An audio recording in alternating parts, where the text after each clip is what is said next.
오늘 저는 여러분과 함께 하나님과 동행하는 삶이란 제목으로 은혜를 나누고자 합니다. 금년에는 우리 한국의 영남과 호남에 극심한 한해로 말미암아 대단히 고생을 많이 하셨습니다. 농부들이 고생을 많이 하고 당국에서도 관정을 하는데 애를 많이 썼습니다. 그런데 마침 때가 늦지 않게 비가 내려서 올해는 풍년을 구가할 수 있게 되었습니다. 정말 하나님께 감사하지 아니할 수 없습니다. 그런데 오늘 여러분과 나의 가슴 속에 과연 이와 같은 영적인 한발이 다가와 있지 않은가? 이것 한번 깊이 생각해 봐야 될 것인 것입니다. 오늘날 수많은 사람들이 교회에 모여 입으로 주여 주여 하면서도 그 교회가 가뭄이 들어서 영적인 은혜가 메말라지고 살아계신 하나님의 임재하심이 사라져버린 지 오래되는 교회들이 얼마나 많은지 모릅니다. 왜 성령의 단비가 내게는 내리지 않을까요? 왜 우리 교회는 아무리 예배를 봐도 마음을 깨뜨리고 거물하게 하는 영적인 하나님의 은총과 임재하심이 내려오지 않을까요?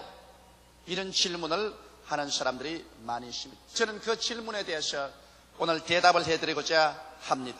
성경에 오늘 읽은 말씀 가운데 보면 화평함과 거룩함을 쫓아라, 이것이 없이는 하나님을 배울 수 없다고 말씀하고 있는 것입니다. 그러므로 첫째로 우리의 생활 속에 화평함을 쫓아서 화평의 영 성령께서 임하시게 해야 되는 것입니다. 하나님의 임재하신 곳에는 어느 곳에 가나 사랑과 화평이 운행을 합니다. 그러나 독한 시기와 분노와 질투와 미움이 있는 곳에는 하나님의 성령이 역사하는 것이 아니라 우리를 도적질하고 죽이고 멸망시키려는 악령이 그 속에서 역사하고 있는 것입니다. 많은 사람들이 제게 와서 이런 말을 합니다. 목사님, 내가 하나님의 성령을 받았는데 혹시 이것이 악령이 아닌지 분별을 해 주십시오. 그 분별하는 것 아주 대단히 간단합니다. 왜? 하나님의 성령은 사랑과 화평의 영인 것입니다. 성령을 받고 난 다음에 마음속에 사랑의 역사가 일어나고 마음에 화평의 역사가 일어나서 평안이 넘치면 이런 성령의 역사인 것입니다. 그러나 성령을 받았다고 말하면서 마음에 독한 시기와 분노와 질투와 미움이 회오리 바람처럼 쳐오고 마음속에 불안과 초조하고 고통과 괴로움이 다가오면 이것은 성령이 아니라 마귀가 그를 붙잡은 것입니다. 이러므로 그 열매를 보고 그 나무를 알지라고 말했는데 우리의 생활 속에 나타난 열매를 보고 하나님의 성령의 역사인지 악령의 역사인지를 쉽게 분별할 수 있습니다. 그러면 어떻게 하면 우리가 화평을 쫓아서 살아갈 수 있을까요? 여러분, 화평이라는 것은 가만히 내버려 둔다고 해서 화평이 생겨나지 않습니다. 이 저주받은 세상, 죄악이 관영한 세상에는 미움과 분노와 질투와 시기, 살상이 마치 잡초처럼 무성해지는 것입니다. 이와 같은 잡초를 우리의 마음과 생활 속에서 끊임없이 제초하지 아니하면 화평의 아름다운 정원은 만들 수가 없습니다. 그러면 화평을 만들기 위해서 우리 마음속에 우리가 준비해야 될 조건들이 있습니다. 우리 개인의 가슴 속에 화평을 가져오고 무엇보다도 가장 중대하게 가정에, 부부간에, 부모 자식 간에 화평을 가져와야 돼요. 또 교회 성도들이 모일 때 교회 안에 화평이 와야 되고 우리의 직장에서 이웃과 화평이 와야 되는 것입니다. 화평을 가져오기 위해서는 우리 개인의 생활 속에서 최대 이해를 가지고 살려고 노력을 해야만 되는 것입니다. 이 세상에는 무엇인지 자기 마음대로 되지 않습니다. 자기의 욕심과 자기의 탐심대로 되지 않습니다. 성경에는 우리 아버지 하나님이라고 말했습니다. 나의 아버지라고 하지 않고 하늘에 계신 우리 아버지라 했습니다. 우리는 함께 삽니다. 두세 사람 함께 우리가 사는 것이 인생인 것입니다. 인생은 혼자 살지는 않습니다. 한 가정에도 남편과 아내와 자녀들 우리 집입니다. 교회도 우리 교회입니다. 나라도 우리 나라입니다. 하나님도 우리 아버지인 것입니다. 이러므로 내 개인의 이사대로만 내 욕심대로만 내 생각대로만 살겠다고 한다면 이 사람은 어느 곳에 가나 분쟁을 일으키고 하루도 평안한 날을 가져오지 아니할 것입니다. 이러므로 우리가 함께 살기 위해서는 서로서로 최대 이해를 하려고 노력을 해야 되는 것입니다. 그러면 이해를 하려면 어떻게 할까요? 상대방을 알아야 이해를 하지, 상대방을 알지 못하고 내 인간적으로 생각만 하고서 평론하고 판단하면 안 되는 것입니다. 상당히 우리 사람들은 소문을 듣고 다른 사람을 평가합니다. 소문에 저 사람은 나쁘다고 하더라, 소문에 이 사람은 나쁘다고 하더라. 그래서 그 많은 소문을 듣고 난 다음에 그 사람에 대한 나쁜 인상을 잔뜩 가지고 난 다음에 내가 평가를 내리기 때문에 잘못된 평가를 내리는 것입니다. 그러나 우리가 진실로 이해를 하려면 소문만 듣지 말고 언제나 이해는 상대방을 정확하게 알아야 이해할 수 있기 때문에 상대와 만나서 대화를 해봐야 되는 것입니다. 대화를 하기 위해서는 서로 만나야만 하는 것입니다. 만나서 대화를 해서 상대방을 올바르게 알 때 상대를 이해할 수가 있습니다. 그래서 우리가 상대를 최대한대로 이해를 해야 화평을 가져올 수 있지. 이것은 서로 이해도 못하고 서로 알지도 못하고 대화도 안 하고 뜬 소문만 가지고서 심판을 하기 시작하면 이 세상에 화평을 가져올 날은 절대로 없는 것입니다. 또 나아가서 여러분, 우리가 상대방을 알고 그러고 난 다음 이해를 하면 우리의 생활 가운데 최선을 다해서 동정을 하려고 애를 써야 되는 것입니다. 동정이란 상대의 입장에서 느끼는 것을 말하는 것이면 내 입장에서만 느끼지 말고 상대방의 입장에 서서 상대방의 위치를 느끼고 살아가려고 애를 써야 되는 것입니다. 이거 힘이 드는 것입니다만 이래야 화평을 가져올 수가 있는 것입니다.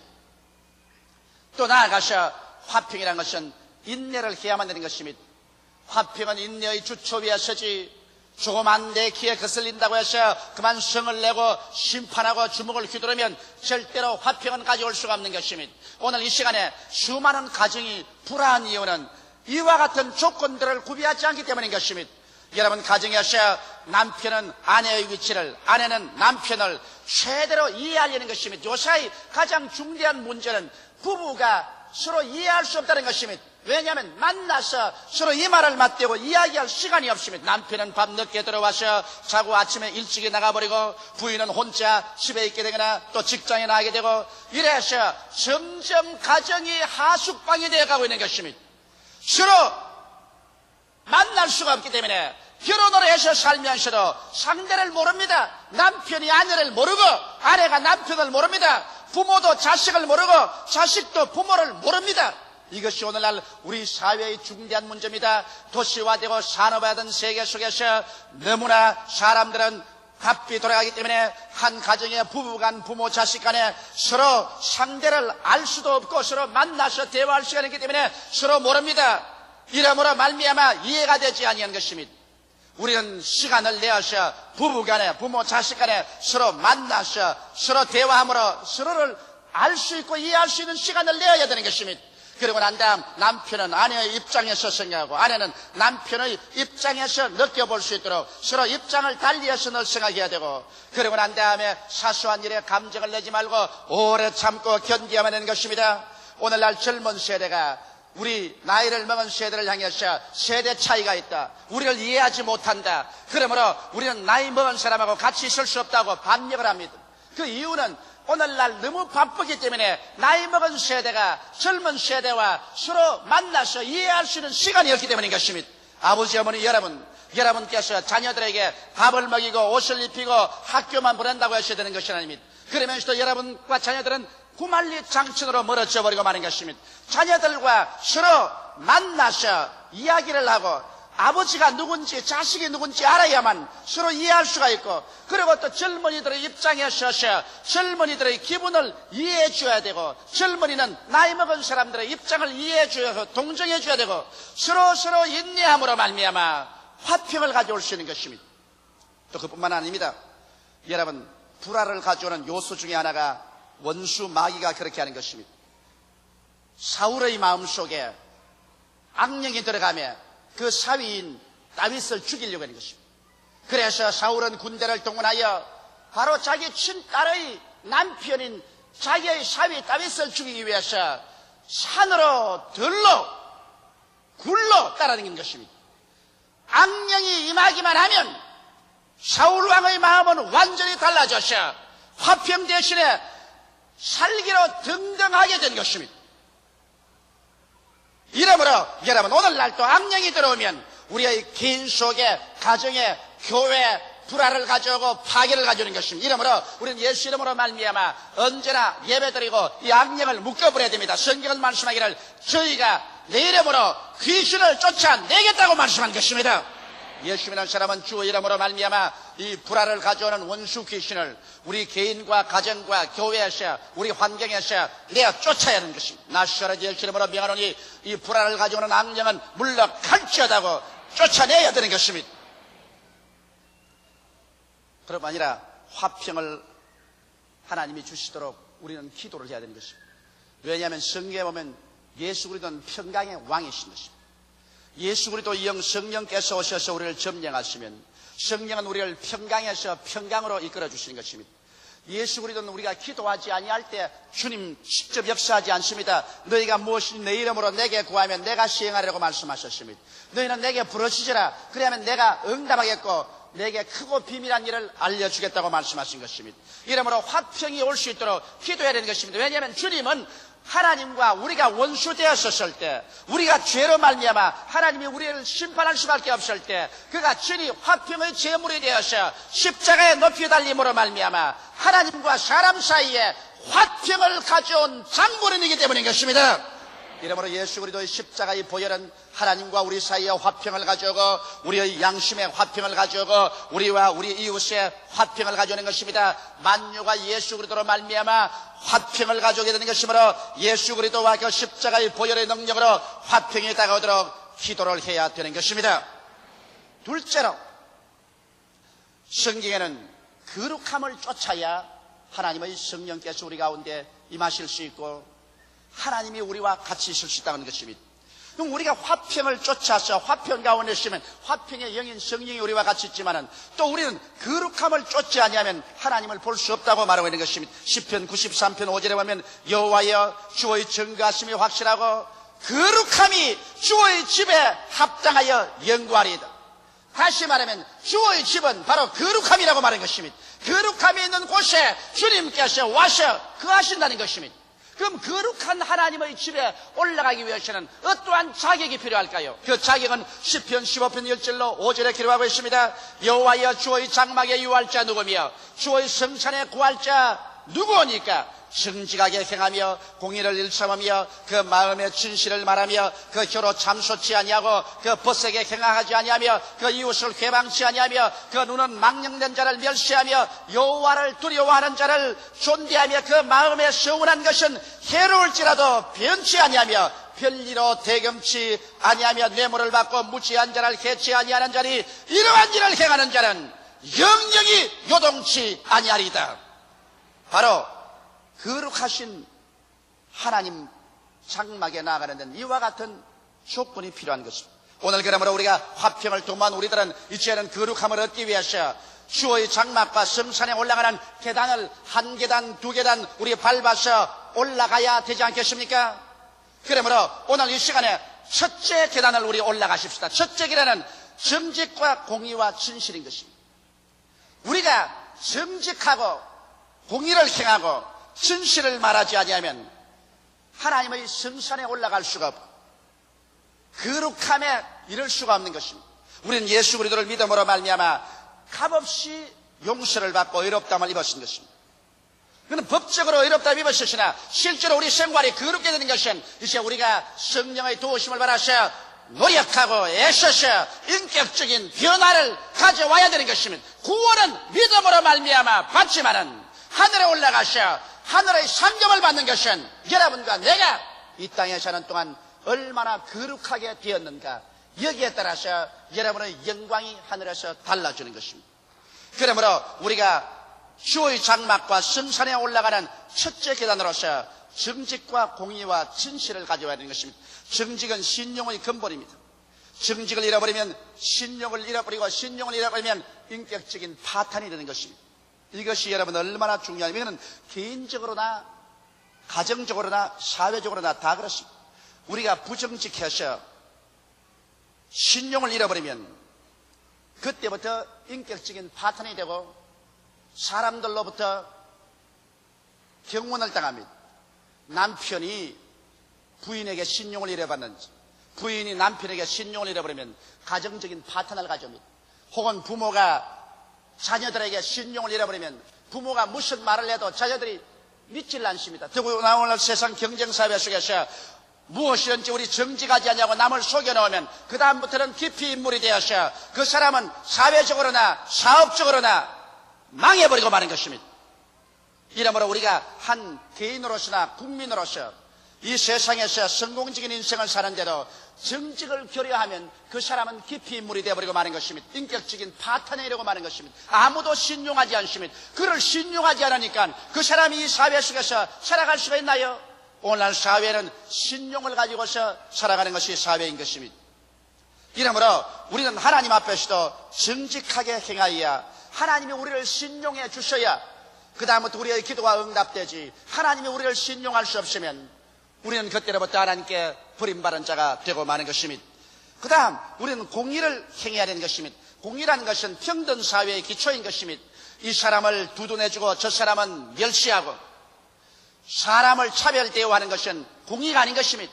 성경에 보면 야고보의 가정에서 야곱이 이삭의 사랑을 바라셨습니다. 그 어머니 리브가의 사랑을 바라셨습니다. 그렇기 때문에 편애로 말미암아 공의가 가정에 행하지 아니하며 에서가 그 동생을 죽이려고 해서 바로 이삭의 가정에 크나큰 파탄이 일어난 사실을 알 수 있는 것입니다. 한 가정에도 부모가 자식들을 공의로 다스리지 않냐고 편애하면 그 가정에 크나큰 파탄이 있다고 하는 것입니다. 이렇기 때문에 우리의 삶에서 우리가 부자나 가난한 자나 권력 있는 자나 권력이 없는 자나 잘난 자나 못난 자나 남자나 여자나 차별 두지 말고 그들의 위치를 따라서 공의로 판단하고 공의로 다스려야 되는 것입니다. 더구나 교회는 더 그렇습니다. 교회는 여러 사람이 함께 다 같이 모여서 다 같이 예수 믿고 하나님 자녀가 되므로 교회에서 엄격하게 공의를 행하면서 예배를 볼 수 있어야 되는 것입니다. 나아가서 여기에 진실을 말해야 하나님의 거룩한 성산에 올라갈 수 있다고 말하는 것입니다. 오늘날 세계는 어찌나 거짓말이 많은지 좌우간 누가 무슨 말을 해도 저게 진실한 말인지 거짓말인지 우리가 언제나 깊이 살펴봐야 되는 것입니다. 우리 한국에서는 여러분 이 진실이 오랜 세월 동안 없었습니다. 그렇기 때문에 물건을 만들어도 우리가 물건 살 때 이게 가짜요 진짜요를 반드시 묻습니다. 진실이 없어지는 사회 속에는 여러분 이 세상에 무엇이든지 의심을 하고 살아야 되기 때문에 마음의 평안을 가지고 살 수가 없는 것입니다. 이러므로 우리가 하나님은 진리임으로 하나님께 나가는 자는 진실을 말하면서 살아야 되는 것입니다. 그러므로 주의 장막과 그 성산에 올라가는 첫째 계단은 정직하고 공의를 행하며 진실을 말함으로써 나아가야만 하는 것입니다. 그 다음 둘째 계단에 우리가 올라가십시오. 하나님의 성전에 올라가는 둘째 계단은 참소하지 아니하며 그 이웃에 행하지 아니하고 회방하지 않아야 되는 것입니다. 이것은 우리가 평소에 너무나 많이 하는 일인 것입니다. 왜 나는 성령이 충만하지 못할까? 왜 나는 기도가 안 나올까? 왜 하나님의 역사가 내게는 없을까? 그런 질문할 때 여러분 가장 우리에게 흔한 죄가 바로 참소하고 행악하고 회방하는 죄 때문에 그런 것입니다. 참소란 것은 간악한 말로 남을 헐뜯어 없는 죄도 있는 것처럼 만들어서 윗사람에게 고해바치는 것을 참소라고 말하는 것입니다. 오늘날 참소하는 죄가 이 세상에 가득합니다. 그래서 있는 것을 말하면 좋은데 있지도 않는 것을 거짓말로 만들어가지고서 남을 헐뜯어가지고서 어찌한지 파탄 이르게 하는 이 참소, 이것은 마귀가 하는 것입니다. 마귀는 하나님 앞에 나가서 욥을 참소했습니다. 오늘날 성경에도 말하기를 우리 형제를 밤낮 참소하는 자가 마귀라고 말하는 것입니다. 이러므로 여러분 우리는 참으로 있는 것을 말해서 이것을 수정하는 것은 좋지만은 남을 파괴하기 위해서 간악한 말로 헐뜯어서 없는 죄도 있게 만들어 가지고서 이것을 윗사람에게 고해서 파탄을 가져 올라갈 때 이것은 참소인 것입니다. 이것을 우리 버려야 되는 것입니다. 이 죄를 우리가 철저히 회개해야 되는 것입니다. 그 다음에는 행악을 없애야 됩니다. 남을 망하게 하려고 이웃에게 행악을 행하는 것입니다. 어찌한지 이웃의 올무를 놓고 함정을 파셔 이웃이 성공하지 못하고 승리하지 못하도록 행악을 해난 일들이 얼마나 많지 않습니까? 경쟁사회 속에서 어찌한지 남보다 내가 나아지기 위해서 정정당당하게 경쟁하지 않냐고 행악을 행하여 이웃을 파멸시키려는 이러한 일은 우리는 회개해야 되는 것입니다. 그 다음 회방을 저버려야 되는 것입니다. 남의 일을 방해하는 것입니다. 남이 잘해나가는 것 어찌하는지 말로써 그렇지 않으면 행동으로써 방해해서 못하게 하는 것입니다. 오늘날 교회 가운데도 그런 일이 있습니다. 교회가 성장하고 발전하면 하늘나라가 확장되는 것으로 즐거워해야 될 것인데 그만 시기와 분노가 가득하셔 그 교회를 헐뜯고 교회를 회방하고 교회가 망하도록 앞에다가 걸림돌을 갖다 놓는 일을 교회 가운데서도 이렇게 하는 일이 얼마나 많은지 모릅니다. 오늘날 예수 그리스도의 신자들 가운데서 오늘날 교회가 가장 하나님께 회개해야 될 것은 교회 교인들끼리 교회끼리 교파끼리 참수하고 경락하고 회방하는 죄를 회개해야 되는 것입니다.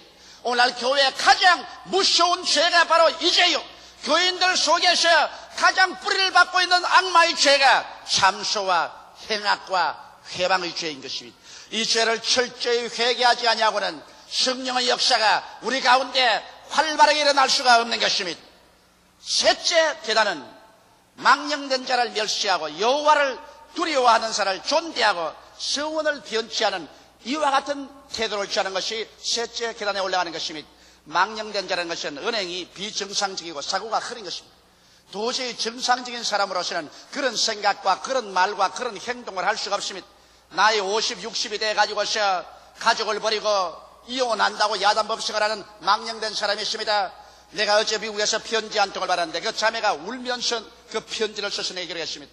우리 자식들이 하나는 장가를 들어서 살고 하나는 대학 졸업반에 있고 이제 나이가 60이 들었는데 우리 영감이 마음이 변해가지고서 젊은 여자와 이혼을 나하고 하고 살려고 하는 맏아들이 와서 말리고 둘째 아들이 와서 말리고 내가 와서 아무리 사정을 해도 그는 이제 완전히 우리 가정을 떠나고 이혼하려고 하는데 목사님 기도해서 이 마귀 좀 쫓아주십시오. 그런 편지가 왔습니다.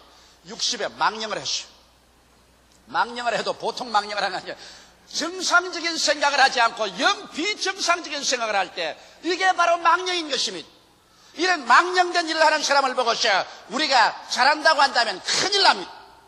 망령된 자를 멸시하고 이 망령된 자가 망령을 못하도록 하는 것을 해야 되는 것입니다. 그리고 여호와를 두려워하는 자를 존대한 하나님을 범사에 두려워하고 하나님을 두려워하는 사람은 하나님을 경외하고 믿고 순종하는 사람인데 이런 사람과 같이 하고 이런 사람과 친구를 사귀며 또 나아가서 서운한 것은 변하지 않는다. 하나님께 약속한 것은 내게 소대가 갈지라도 그대로 실천한다는 것입니다. 사람들은 자기가 어렵고 다급할 때 쉽게 하나님께 서약해놓고 난 다음에 문제가 다 해결되고 편안하게 되면 하나님과 서약한 걸 언제 했는 듯이 다 잊어버린 사람이 있습니다. 이런 사람은 차라리 서약 안 하는 것이 좋습니다. 하나님과 서약해놓고 난 다음에 그 서약을 어기면 그때부터 하나님께서 그 사람을 신용하지 않기 때문에 다른 어떠한 기도도 받아주지 않습니다. 우리가 거룩한 삶은 하나님께 서약을 했으면 그 서약을 절대로 변형시키지 말아야 됩니다. 저는 이 교회를 지을 때 참 어려울 때 그저 교회가 사느냐 죽느냐 할 때 매일같이 이 가운데 나와서 밤에 별들을 바라보고 제가 하나님께 서약한 것이 있습니다. 하나님 순복음 중앙교회를 세워주면 이 순복음 중앙교회는 전력을 기울여 세계 선교를 하겠습니다. 우리 한국이 세계에서 얻어먹기만 했는데 이 순복음 교회를 떼어서 전 세계 5대양 6대주의 영적인 양식을 나누어주는 선교를 하겠으니 이 교회에 이렇게 해주시옵소서. 하나님이 교회를 지어주고 축복해 주었습니다. 그러므로 저는 이 교회, 이 강단의 조용기가 목사로서 있는 이상 교회의 총력을 기울여 하나님께 서약한 대로 선교하는 교회로 계속 만들어 나갈 것입니다. 서약한 것을 변화하면 안 되는 것입니다. 그 다음 넷째 계단을 올라가면 이제 하나님 보좌에 올라가는데 넷째 계단은 별리로 대금치 않고 뇌물을 받고 무죄자를 해치하는 것입니다. 이 별리로 대금치 않는다는 말은 무슨 말이냐? 별리라는 말은 영어로는 usury라고 하는데 이것은 아주 폭리 고리를 말하는 것입니다. 일방적인 여러분 돈을 빌려주고 그게 이식을 취하는 것은 죄가 아닙니다. 왜냐하면 은행에도 돈을 빌려주고 우리가 이식을 취하지 않습니까? 성경의 달란트에 비해 보면 한 사람에게는 한 달란트, 다른 사람에게는 2달란트, 또 다른 사람은 5달란트 주었는데 그들이 주인에게 와서 보고할 때 2달란트는 4달란트를 5달란트는 10달란트를 만들었을 때 1달란트라는 사람이 있는 거 그대로 가져오니 주인이 말하기를 왜 이 돈을 이자 내리는데 맡겼어? 이자라도 받았어 가져오지 않았냐? 이 악한 종을 내어 쫓아라 그랬습니다. 그래서 돈을 정당하게 빌려주고 정당한 가격으로 이자를 받는 것은 그건 죄가 아닙니다. 그러나 다른 사람의 가난한 것을 약점으로 삼아서 고리로 폭리로 변리할 때 이것은 하나님 앞에 쓸 수 있는 자격을 상실해버리고 마는 것입니다.